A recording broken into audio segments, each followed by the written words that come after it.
এই ম্যাথটি দুদকের উপসহকারী পরিচালক পদের নিয়োগ পরীক্ষায় 2020 সালে এসেছিল। এখানে বলা হচ্ছে 1 ট্রিলিয়ন সমান কত। দেখুন, ট্রিলিয়ন, বিলিয়ন এবং মিলিয়ন সম্পর্কিত যে ম্যাথগুলো আমাদের পরীক্ষায় এসে থাকে, এই প্রশ্নগুলির অ্যান্সার দেওয়ার জন্য এর বেসিকটা জানা খুবই জরুরি। কারণ আপনি যদি বেসিক না জানেন, এই ট্রিলিয়ন, বিলিয়ন এবং মিলিয়ন এই হিসাবগুলো কিন্তু আপনি ভুলায় ফেলবেন। আজকের পর থেকে আপনি আর কখনোই ভুলবেন না যদি আমার এই ভিডিওটি খুব ভালো করে আপনি দেখেন। ফার্স্টলি আমরা দেখার চেষ্টা করব 1 মিলিয়ন, 1 মিলিয়ন, 1 বিলিয়ন এবং 1 ট্রিলিয়ন, অর্থাৎ এই তিনটার পরিচয় আমরা জানার চেষ্টা করব। দেখুন, 1 বিলিয়ন বলতে কি বোঝায়, 1 মিলিয়ন বলতে কি বোঝায় এবং 1 ট্রিলিয়ন বলতে আসলে কি বোঝায়, অর্থাৎ এদেরকে গাণিতিকভাবে কিভাবে রিপ্রেজেন্ট করা যায়। এই 1 মিলিয়ন বলতে বোঝায় আপনি একটা 1 দিবেন এবং 6টা শূন্য দিবেন, 2 3 4 5 6টা শূন্য। এবারে 1 বিলিয়নের ক্ষেত্রে আপনি 3টে শূন্য বাড়ায় দিবেন, অর্থাৎ হচ্ছে 9টা শূন্য হবে, 1 2 3 6 9। এবং যখন আপনি ট্রিলিয়ন লিখতে যাবেন তখন আরো 3টা শূন্য বাড়ায় দেবেন, তার মানে 12টা শূন্য হবে, 1 2 3 3, এখানে 9টা হয়ে যাচ্ছে, 10 11 12। তার মানে এইটা কিন্তু লেখা একদমই ইজি। যদি আপনি এইটা জাস্ট মনে রাখেন, তার মানে আপনি এই ট্রিলিয়ন, মিলিয়ন বা বিলিয়ন সংক্রান্ত সমস্ত প্রশ্নের অ্যান্সার দিতে পারবেন আপনি। 1 মিলিয়ন বলতে হচ্ছে 1-এর পর 6টা শূন্য, 1 বিলিয়ন বলতে বোঝায় 1-এর পর 9টা শূন্য এবং 1 ট্রিলিয়ন বলতে বোঝায় 1-এর পর 12টা শূন্য। তার মানে এই বিলিয়ন, মিলিয়ন আর ট্রিলিয়ন প্রত্যেকবার 3টা করে শূন্য বৃদ্ধি পাবে। এখন আপনার প্রশ্নে আসুন। প্রশ্নে বলা হচ্ছে 1 ট্রিলিয়ন সমান কত। এখানে অপশনগুলো দেখুন, বলছে 1 লক্ষ কোটি, 1 শত কোটি, 10 লক্ষ কোটি, 10,000 কোটি। তার মানে ইভেন্চুয়ালি কিন্তু প্রত্যেকটা অপশনের শেষে কিন্তু কোটি আছে। ট্রিলিয়নের ক্ষেত্রে কত কোটি, 1 ট্রিলিয়ন সমান কত কোটি, প্রশ্নটা এভাবে। তার মানে এখন 1 ট্রিলিয়ন আমরা কোথায় লিখেছি, 1 ট্রিলিয়ন সমান এত। তো আমরা কোটি পর্যন্ত ক্যালকুলেশন করার চেষ্টা করব। দেখুন, একক, দশক, শতক, হাজার, অযুত, লক্ষ, নিযুত, কোটি, এই যে এখানে একটা কমা হবে। তার মানে 1 ট্রিলিয়ন সমান এত কোটি। অ্যান্সারটা কিন্তু আপনারা পেয়ে গেছেন। দেখুন, এখন আমাদের কত কোটি হচ্ছে। এখন আমরা এদিকে দেখব যে কত আছে, একক, দশক, শতক, হাজার, অযুত, লক্ষ। তার মানে 1 লক্ষ কোটি, 1 লক্ষ কোটিতে 1 ট্রিলিয়ন।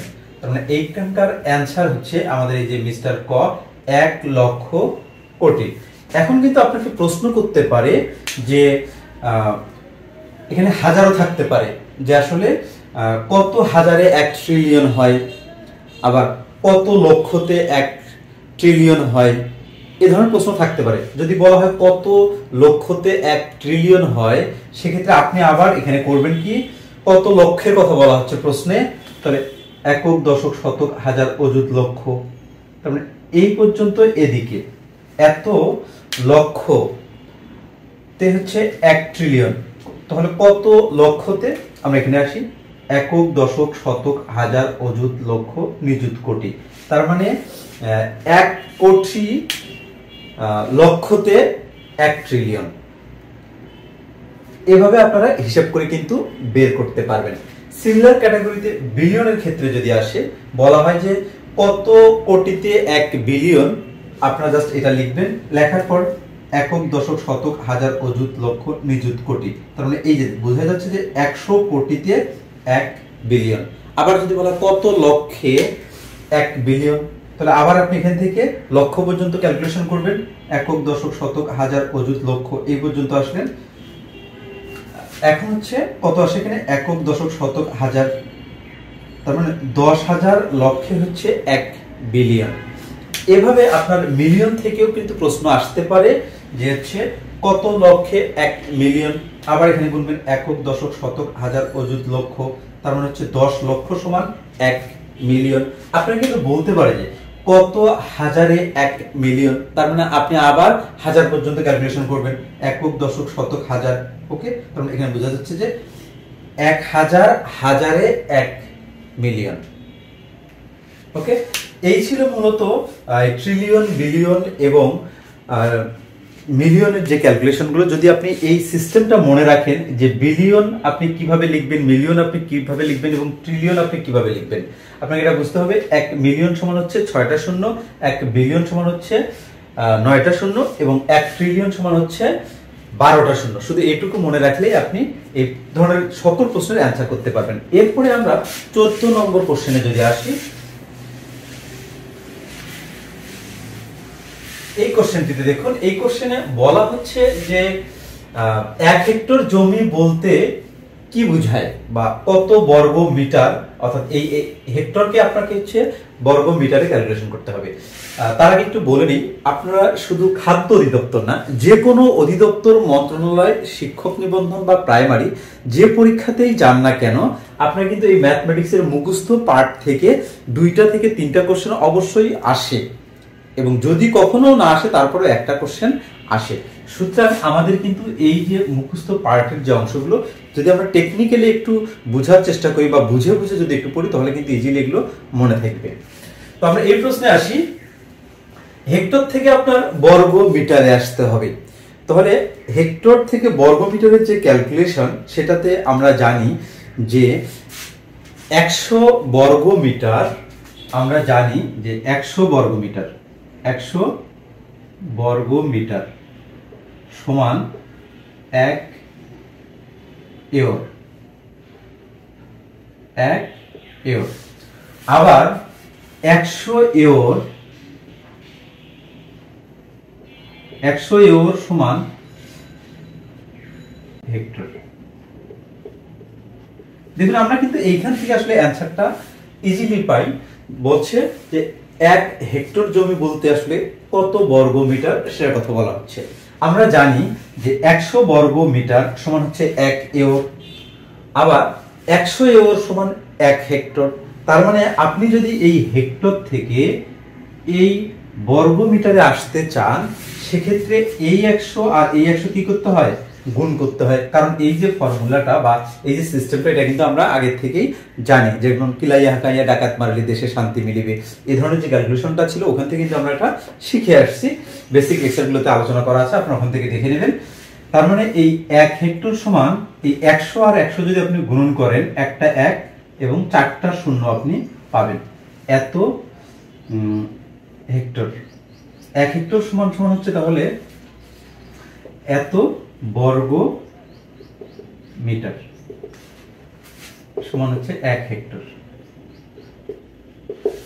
ওকে, আমাদের কিন্তু অ্যানসারটা আমরা পেয়ে গেছি। বাট এইখানে একটা বিষয় আছে, বিষয়টা হচ্ছে এই যে এওর,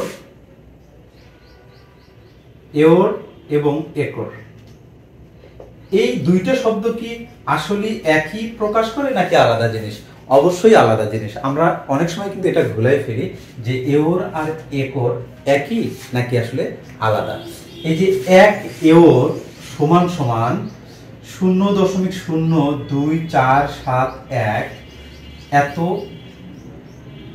একর, এত একর সমান 1 এওর। তার মানে একর যে সংখ্যাটা, এওর, তার মানে এই যে একর আছে, একরটা কিন্তু বড় এবং 1 এওর এটা কিন্তু পরিমাপের দিক থেকে এই এককটা কিন্তু ছোট, এই এককটা ছোট, এই এককটা বড়। কিভাবে আমরা এটা বুঝলাম? ধরুন আমাদের 1 টাকা সমান ইন্ডিয়ার হচ্ছে, সরি আমাদের 1.5 টাকা সমান ইন্ডিয়ার হচ্ছে 1 রুপি। যদি এরকম ঘটনা ঘটে, আমরা যদি 1.5 টাকা দেই ওনাদেরকে, তাহলে আপনাকে ওনারা 1 রুপি দেবেন। তার মানে আমাদের টাকার মূল্যটা কম, ওদের টাকার মূল্যটা বেশি। যেমন ডলারের ক্ষেত্রে আমরা যদি 116 টাকা দিই তাহলে ওনারা $1 দেবে। তার মানে আমাদের টাকার মূল্যটা কম, ওদের ডলার মূল্যটা বেশি। এখানেও কিন্তু তাই, যদি আপনি 1 একর ক্যালকুলেশন করেন, 1 একর মানে হচ্ছে 0.02471 একর। তার মানে একর এককটা বড় এবং এওর এককটা ছোট। তার মানে আপনারা এটুকু বুঝতে পারলেন যে আসলে এওর আর একর কখনোই কিন্তু এক জিনিস নয়, দুইটা সম্পূর্ণ আলাদা জিনিস। আর একটা বিষয় হচ্ছে 46 এওর, এওর সমান সমান হচ্ছে 1.137 এ ধরনের অ্যাপ্রক্সিমেটলি একটা মান। এত এওর সমান হচ্ছে এত একর, অর্থাৎ হচ্ছে এই যে 46 এওর সমান হচ্ছে এত, অর্থাৎ 1 সামথিং এত একর।